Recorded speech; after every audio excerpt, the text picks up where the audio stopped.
سرور دو جہاں صلی اللہ علیہ وسلم کی سیرت مقدسہ پر جب ہم نگاہ ڈالتے ہیں تو حضور کی آمد کا اور تشریف آوری کا مقصد ہی اتحاد تھا اور وحدت تھی۔ اور وحدت بھی کبھی اتنا جامع اور عالمگیر تصور تھا کہ دیگر مذاہب ان کو بھی دعوت دی گئی کہ وہ بھی اس اتحاد میں شامل ہوں اور ایک وحدت کا نقشہ پیش ہے۔ چنانچہ میرے آقا نے جو اعلان فرمایا قرآن کی آیت کے ذریعے ان ھذہ امتکم امۃ واحدہ، فرمایا یہ تمہارا جو دین ہے یہ ایک دین ہے۔ ایک دین کا کیا مطلب؟ ایک دین کا مطلب یہ ہے کہ یہی دین حضرت موسیٰ نے دیا تھا، یہی دین حضرت عیسیٰ نے دیا ہے، یہی اصول اور یہی تمام تعلیمات حضرت یوسف کی تھیں، اور یہی دین حضرت آدم سے لے کے حضرت عیسیٰ تک جتنے انبیاء کرام اس دنیا میں تشریف لاتے رہے وہ سب یہی دین لے کے آئے۔ یعنی یہ ایک عالمگیر تصور دیا کہ ہم جو پیغام دے رہے ہیں، حضور نے فرمایا ہم جو پیغام دے رہے ہیں وہ کوئی نیا نہیں ہے،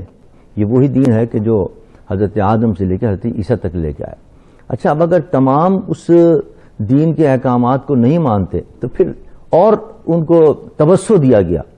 اور وسعت دی گئی اتحاد کے اندر، اور کہا کہ قل یا اہل الکتاب تعالوا الی کلمۃ سواء بیننا وبینکم الا نعبد الا اللہ ولا نشرک به شیئا ولا یتخذ بعضنا بعضا اربابا من دون اللہ۔ کہ دیکھو، اگر تم تمام چیزوں کو نہیں مانتے ہو کہ سب مشترک ہیں اور حضرت آدم سے لے کے اور حضرت عیسیٰ تک وہی دین ہے جو میں لے کے آؤں، اس میں کوئی تو کم از کم ایک دو چیز پر تو متفق ہو جاؤ، اور وہ کیا ہے کہ اللہ کی عبادت کرو، کسی اور کے ساتھ اس کو شریک نہ کرو۔ یہ تو تمہارے تورات زبور انجیل میں بھی لکھا ہوا ہے، اور یہی پیغام میں لے کے آؤں۔ کم سے کم اس ایک بات کے اوپر کہ ہم اللہ کی عبادت کریں گے، اس کے ساتھ کسی کو شریک نہیں کریں گے، اور ارباب من دون اللہ نہیں مانیں گے۔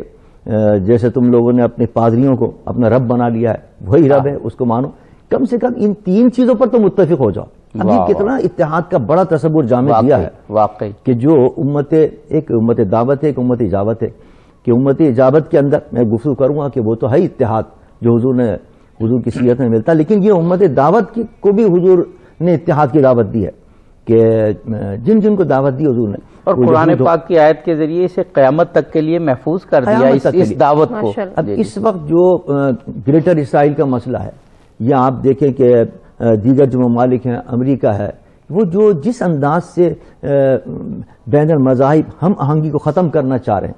اور ایک عالم کے اندر ایک انتشار پیدا کرنا چاہ رہے ہیں، اور بش نے تو پہلے کہہ دیا تھا کہ کروسیڈ ہے، اس کے منہ سے نکل گیا تھا، یعنی اس کو ختم کرنے کے لیے حضور اکرم صلی اللہ علیہ وسلم کی تعلیمات ہے، اور یہ پیغام ہے میرے آقا کا کہ نہیں، سب کم سے کم اس بات پر تو متفق ہو جاؤ، تو عالم کے اندر جو آگ لگی ہوئی ہے اور جو انتشار ہے، جو افتراق ہے، وہ سب ختم ہو جائے، ٹھنڈی ہو جائے۔